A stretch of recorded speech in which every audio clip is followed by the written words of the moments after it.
Narating na ni Yigang ang Red Dragon Hall, narito na po ako, si Yigang, sabi ni Yigang bilang pagpapakilala bago makapasok sa loob ng Red Dragon Hall. Sige, pumasok ka dito, sagot naman ng pinuno, huminga ng malalim si Yigang dahil siya ay medyo kinakabahan bago pa man tuluyang pumasok. Tuloy ka young master, sabi ng tagapagsilbi kay Yigang. Sobrang nagulat naman si Yigang nang dahil sa kanyang nakita. Ang matandang kanyang nakita noon ay naririto din sa Red Dragon Hall, at katulad nga ng dati, siya lamang muli ang nakakakita sa matandang lalaki na ito. 200 taon na ang nakalipas, kasagsagan pa noon ng Divine Immortal Blade. Lumiliit ang bilang ng mga taong may pangalang Beck. Ang dakilang Beck family na nasa daan patungo sa kanilang pagbagsak ay nakahanap ng bagong liwanag. Ang lahat ng ito ay dahil sa kanilang bagong pinuno na si Ryusan Beck. Nang dahil sa kanyang husay sa martial arts, siya ay tinawag na Merciless Iron Blood. Medyo hindi naging maganda ang reaksyon ng mukha ni Yigang nang dahil sa muli niyang nakita ang matandang lalaki. Bakit ganyan ang iyong reaksyon? May kakaiba ba sa aking mukha? Tanong ng pinuno kay Yigang. Nang mga sandaling iyon, ang matandang lalaki ay gumagawa ng mga kakulitan. Kaya naman, ang reaksyon ni Yigang ay talagang hindi nagustuhan ng pinuno nang dahil nga sa si Yigang lamang ang tanging nakakakita sa matandang lalaki. Yigang, nakikinig ka ba sa akin? Galit na sabi ng pinuno kay Yigang. Ang ibang tagapagsilbi ay medyo nakaramdam ng awa kay Yigang dahil iniisip ng mga ito na siguradong pagagalitan ng pinuno si Yigang. Patawarin po ninyo ako, hindi pa lubusang nakaka-recover ang aking katawan. Nagpunta ako dito dahil nais daw po ninyo akong makausap. Sabi ni Yigang sa pinuno habang ito ay nakaluhod at nakatungo bilang pagbibigay galang. Tama ka, ipinatawag talaga kita, ang mga mamamatay tao na sumalakay sa iyong tinutuluyan. Nakikilala mo ba kung sino sila? Tanong ng pinuno kay Yigang. Natahimik at nagulat naman si Yigang bago pa man ito nakasagot sa tanong sa kanya ng pinuno. Naisip din ni Yigang na ninanais daw siguro na subukan ng pinuno ang kanyang pangangatwiran. Iniisip ko kasi na marahil ang mga lalaking iyon ay tulad ng mga demonyong nag-alyansa. Sila ay lubhang nag-iingat sa atin dahil sa patuloy na paglawak ng ating puwersa, sabi ng pinuno. Pero, sa aking palagay, hindi naman sila ang mga taong iyon. Hindi naman sila gumamit ng martial arts, at saka, sa aking palagay ay talagang hindi sila kasali sa mga demonyong nag-alyansa. Kung sila ay nasa tamang pag-iisip, hindi sila maglalakas loob na labanan ang angkan ng Beck family. Kahit na inilabas nila ang kanilang mga espada dahil sa pagkabaliw, hindi na sana nila ako susundan, dahil hindi naman ako isang batang pinuno, sagot ni Yigang. Parang ngayon ay mayroong naging pagbabago sa iyo, sabi muli ng pinuno kay Yigang. Wala lang po ito, sagot naman ni Yigang, pero, wala ka bang gagawing pagpapasya? Tanong muli ng pinuno. Wala po, sagot muli ni Yigang, lahat ng tao maliban sa iyo ay namatay. Hindi ka ba nahihiya bilang may dugo ka ng angkan ng Beck family? Tanong ng pinuno. Masaya akong nabubuhay, kailangan kong mabuhay upang maipaghiganti ang mga namatay, seryosong sagot ni Yigang. Umakyat ka nga dito, utos ng pinuno kay Yigang, ano po ang iyong sinabi? Tanong naman ni Yigang. Sabi ko ay umakyat ka dito, sabi muli ng pinuno, sinunod naman ni Yigang ang utos ng pinuno at agad itong umakyat upang lumapit sa kinaroroonan ng pinuno. Paano mo tinalo ang mga mamamatay tao na iyon? Mayroong bakas ng espada ang naiwan sa kanilang mga katawan. At ang mga bakas na ito ay nagmula sa Heaven and Earth Blade Technique, sabi ng pinuno kay Yigang. Medyo natahimik naman si Yigang dahil hindi niya malaman kung paano niya ipapaliwanag ng maayos ang mga nangyari. Sabi ko na nga ba, walang saysay para sa akin na pinatay ko ang mga mamamatay tao na iyon kapag hindi ko magagamit ang aking panloob na enerhiya, sabi ni Yigang sa kanyang isip. Naisip din ni Yigang na kung sakaling sabihin naman niya ang totoo, sigurado namang walang maniniwala sa kanya. Kaya naman, mas makakabuti daw siguro na itago niya ang katotohanan hanggat maaari. Sa dulo ng lihim na landas ng imbakan, nakakita ako ng kakaibang espasyo na may markang linya, sabi ni Yigang sa pinuno. Isang kakaibang espasyo, anong ibig mong sabihin? Tanong ng pinuno kay Yigang at ito ay medyo napaisip dahil sa sinabi ni Yigang. Tama, nang sandaling tapakan ko ang linyang iyon, may kakaibang naramdaman ang isip ko at kusang gumalaw ang katawan ko para labanan ang mga mamamatay tao. Hindi nagtagal, nawalan ako ng malay, ang nangyari sa akin ay talagang kakaiba, paliwanag ni Yigang. Masyado talagang kakaiba, sabi muli ng pinuno, at dahil hindi na napigilan ng pinuno ang kanyang emosyon, bigla nitong hinawakan ang kamay ni Yigang at pinisil niya ito ng napakahigpit. Nang mga sandaling ito pala ay sinusubukan din ng pinuno na gamitin ang kanyang panloob na enerhiya upang alamin ang kalagayan ng katawan ni Yigang. Sandali lamang po, huminahon po kayo, sabi muli ni Yigang sa pinuno. Ang iyong Taiyin Chi blockage ay walang ipinagbago at wala ring panloob na enerhiya. Pasensya ka na, maaari ka nang umalis, sabi muli ng pinuno kay Yigang. Sandali lamang po, maaari ko bang makuha ang aking espada? Tanong ni Yigang. Ang tinutukoy mo ba ay ang basurang iyan? Gusto mo bang magpanggap na isang martial artist? Tanong muli ng pinuno kay Yigang. Kinuha ng pinuno ang espada at ibinigay niya ito kay Yigang. Maraming salamat po, pagpapasalamat ni Yigang sa pinuno matapos nitong ibalik ang kanyang espada. Lumabas na si Yigang sa Red Dragon Hall, at ng mga sandaling iyon, ang matandang lalaki ay nakasunod sa kanya. Bakit ganoon ang kanilang mga mata? Bakit ang tingin nila sa espada ay isang kalaw-angin at isang basura? Hindi man lang nila makilala ang bantog na espadang iyan, sabi ng matandang lalaki. Hindi ko akalain na ganoon sila kalupit sa paglalarawan sa espada. Ngunit, ganoon ba talaga kahusay ang espadang ito? Sabi ni Yigang. Oo, ang espadang iyan ay gawa sa meteorite, at iyan ang aking paboritong espada, at iyan ay tinatawag na meteor, sagot ng matandang lalaki. Ha, hindi ba't ang meteor ay nasa pangangalaga ng mga nakakatanda? Tanong muli ni Yigang. Iyon ay isang huwad, hindi ko alam kung bakit nila ginawa iyon, sagot ng matandang lalaki. Ang pinuno ay parang isang malamig at malupit na taong taksil. Paano siya magiging ama kung galit na galit siya sa kanyang sariling anak? Pagpapatuloy na sabi ng matandang lalaki.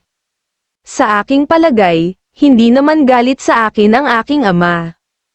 Paano ako nakakuha ng Millennium Snow Ginseng? Si ama ang lihim na nagbigay nito sa akin. Ang aking pakiramdam ngayon ay parang may mabigat na natanggal sa aking balikat, sabi ni Yigang. Hinawakan ba niya ang bewang mo kanina para subukang pagalingin ang mga nararamdaman mong sakit sa loob ng iyong katawan? Siya ba ay tulad ng isang ama na masyadong nahihiya upang hayagang ipahayag ang kanyang pagmamahal sa kanyang anak? Tanong ng matandang lalaki kay Yigang.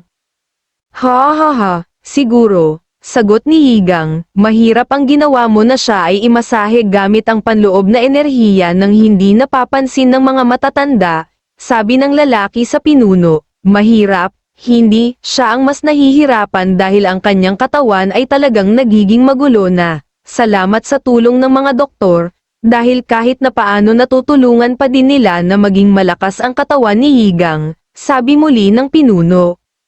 At saka isa pa, sinubukan ko lamang naman, baka sakali kasing may magagawa din ako, pagpapatuloy na sabi ng pinuno.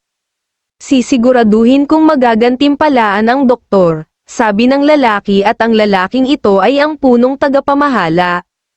Punong tagapamahala, putol na sabi ng pinuno. Ano iyon pinuno? sagot ng punong tagapamahala sa pinuno. Masyado ba akong malupit? Matagal na kaming hindi nagkita sa mahabang panahon, sabi muli ng pinuno. Hindi naman, nasisigurado ko, isang araw ay maiintindihan din ng young master ang iyong nararamdaman, sagot ng punong tagapamahala. Hindi, mas mabuti nang hindi niya alam, siguro ay mas gagaan ang kanyang pakiramdam kung ako ang sisisihin niya, sabi muli ng pinuno. Pero, nag-aalala ako sa sinabi ni young master kanina, sabi muli ng punong tagapamahala. Ang tinutukoy mo ba ay ang kakaibang pangyayari na nangyari sa kanya? Tanong ng pinuno. Oo, yun nga, marahil ay nagigising na ang kanyang galing sa martial arts. Sinabi mo sa sarili mo noong bata pa sina young master na ipinanganak na ang dalawang henyo, sabi ng punong tagapamahala. Ito ay walang kabuluhan, kahit na iyon ay totoo. Itutulak lamang nito ang mga nangangati na gawing batang pinuno si Yigang. Nais kong mabuhay ng malaya si Yigang sa natitirang mga taon ng kanyang buhay, paliwanag ng pinuno. Medyo natigilan ang punong tagapamahala dahil sa mga sinabi ng pinuno at hindi ito agad nakapagsalita. Ipagpaumanhin po ninyo pinuno, hindi ko dapat sinabi yun, sabi ng punong tagapamahala. Gayunpaman, hindi ko sila maaaring pabayaan, ipadala mo ang Red Dragon Brigade upang sila ay masubaybayan, sabi muli ng pinuno. Masusunod po, sagot ng punong tagapamahala, si Yigang ay nagtungo sa Ruby Training Hall, at sa pagkakataong iyon ay nakasunod pa din sa kanya ang matandang lalaki. Sinasabi mo na ang iyong ama ay naging malupit sa iyo upang bigyang katwiran ang pagkakaroon ng pangalawang anak na lalaki upang maging batang pinuno sa halip na ikaw, sabi ng matandang lalaki kay Yigang. Opo, tama ka, maigsing sagot ni Yigang, isang mahinang nilalang. Ang pinuno ng angkan ng Bek ay minamanipula ng mga matatanda, sabi muli ng matandang lalaki. Ang lahat ng ito ay dapat na ipagpasalamat sa iyo, sabi ni Yigang sa matandang lalaki. Ano, bakit? Gulat na tanong ng matandang lalaki. Maaaring magkaroon ng buhay ang isang tao kapag pinagkadalubhasaan nito ang Immortal Divine Arts. Salamat sa pagkakataong iyon, mayroon pang isang grupo ng mga miyembro ng pamilya na mas nakatataas sa aking ama na nabubuhay pa. Kaya naman, paano niya magagawang suwayin ang mga matatanda, sabi muli ni Yigang. May dahilan kung bakit binibigyang diin ng mga sinaunang pantas ang kahalagahan ng pagiging anak sa anak, sabi muli ng matandang lalaki. Nakahanda na po ako, sabi ni Yigang habang ito ay nakaposisyon na bilang paghahanda sa gagawin nila ng matandang lalaki. Sige, paano magagamit ang core energy kung magkahiwalay ang chi at ang dugo? Ito ay talagang mas simple kaysa sa iyong iniisip kaysa naman sa mamatay. Hindi ganoon ang ibig kong sabihin, gagamit ka ng ibang paraan. Alam mo ba kung ano ang Taiyin Chi blockage? Sabi muli ng matandang lalaki kay Yigang. Ito ay isang pambihirang sakit na mayroon ako simula nang ako ay ipinanganak kung saan ang pagdaloy ng chi sa aking mga ugat ay naputol, sagot ni Yigang. Mali, lahat ng nabubuhay na nilalang ay dumadaloy ang chi ay mas kilala sa tawag na vital life force of flowing vital energy. Ang chi ay isang hindi nakikitang enerhiya na dumadaloy sa lahat ng parte ng katawan ng tao. Kung hindi makadaloy ang chi sa katawan ng tao, ito ay maaaring mamatay. Kung ang chi ay ang tubig at ang mga ugat ng ilog, ang chi blockage ay maaaring magmula sa isang ilog kapag ito ay naging isang sapa, paliwanag ng matandang lalaki. Ibig sabihin, maiiwasan ko ang aking pagkamatay at maaari akong matuto ng martial arts kung magiging mas malapad ang aking mga ugat, tanong muli ni Yigang. Maganda sana iyan, pero, iyan ay imposibleng mangyari. Nakapatay na ako ng hindi mabilang na tao, ngunit, hindi ko pa talaga nakita ang ugat na iyon sa aking sarili. May mga ugat lamang ng dugo, buto at laman sa katawan ng tao. Walang Diyos o kaluluwa, gayunpaman, nang angkinin ko ang iyong katawan. Ginagamit ko ang aking sarili bilang isang haligi upang ikonekta ang mga ugat ng chi sa iyong katawan. Ito ay tumutukoy sa kalooban ng enerhiya na nasa loob ng iyong katawan. Ginamit ko ang kalooban ng aking isip upang gamitin ang iyong katawan. Sa madaling salita ay ang chi ng iyong katawan, ang katawan ay ang isip at ang isip ay ang katawan, paliwanag ng matandang lalaki. Nang mga oras na iyon naman ay halos mahilo-hilo na si Higang sa napakahabang paliwanag ng matandang lalaki. Maaari po ba ninyong i-summarize? Medyo naguguluhan kasi ako, sabi ni Higang. Pagsusumikap, kung ikaw ay magsusumikap, maaari mong ikonekta ang mga ugat sa kapangyarihan ng kalooban, sagot ng matandang lalaki. Hay nako, pagsusumikap na naman ang pag-uusapan, noong una, ang Earth. Ngayon, sa ganitong dimensyon naman, sabi ni Higang sa kanyang isip, at bakas pa din sa kanyang mukha ang pagkalito.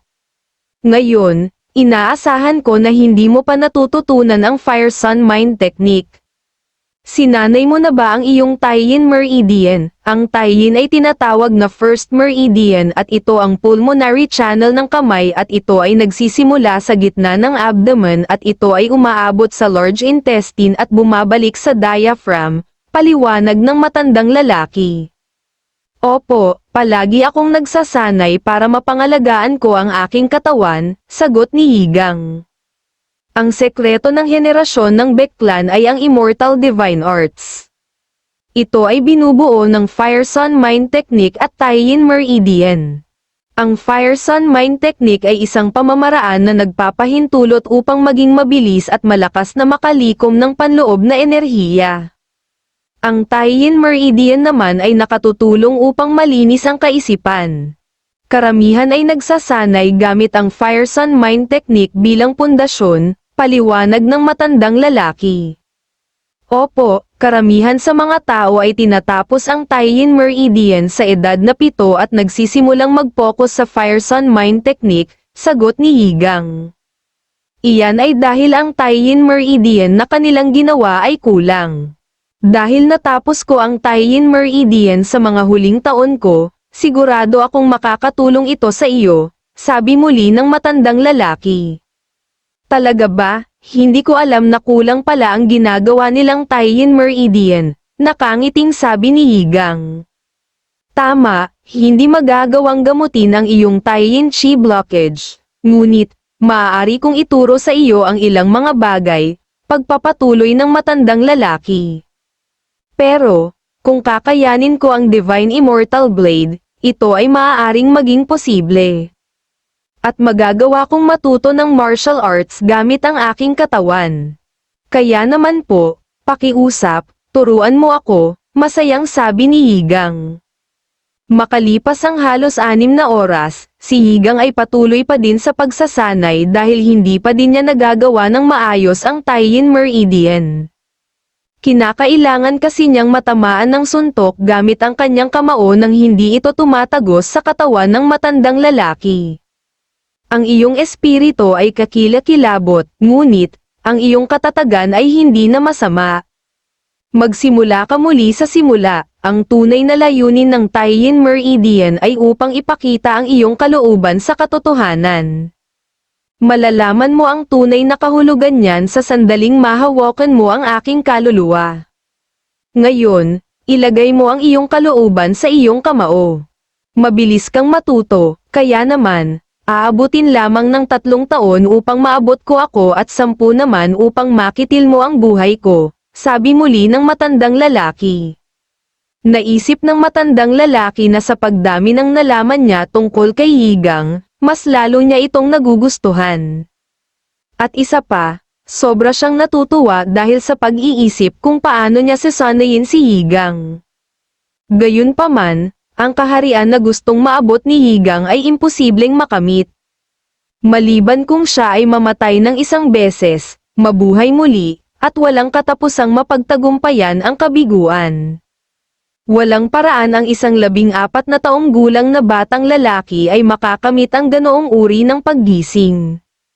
Inalala ni Yigang ang mga huling sandali ng kanyang nakaraang buhay, hindi niya nakakalimutan ang naramdaman niya ng mga sandaling iyon, kung ano ang naramdaman niya noon at ang iniisip niya. Ang paggising ay nasa loob at inilapat ang sandaling iyon sa kanyang kamao. Sinubukan muli ni Yigang na suntukin ang matandang lalaki gamit ang kanyang kamao. Ang matandang lalaki naman ay sobrang nagulat sa ginawa ni Yigang dahil nagawa na nitong magtagumpay.